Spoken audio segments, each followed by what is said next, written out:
Ir todėl va, tas dvasinis sąmonėjimo lygmuo, jis yra, kaip sakau, būtinas taip pat. Nes priešingų atveju mes nesuvokiam savęs visų pirma. Iškreiptai save suvokiam, kad aš galbūt tik tai protas, ten psichika kažkokia ir vat jie galiu daryti ten tos kažkokius manipuliavimus. Dvasinis lygmuo būtinas.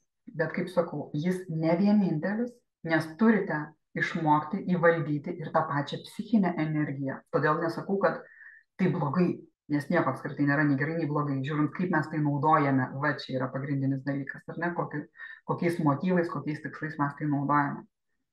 Vadinasi, nori, nenori, aukštesnis lygmuo yra psichinės energijos įvaldymas.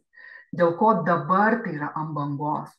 Dėl ko anksčiau tų dalykų nebuvo? Dėl ko anksčiau tik tai apie tą vadinamąjį dvasingumą buvo kalbama?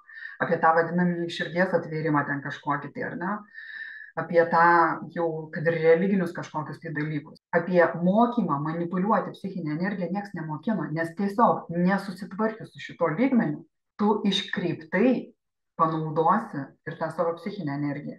Ir todėl šitas lygmuo būtinas, jeigu nenorim iškreipti viso to, ką mes sukūrėm.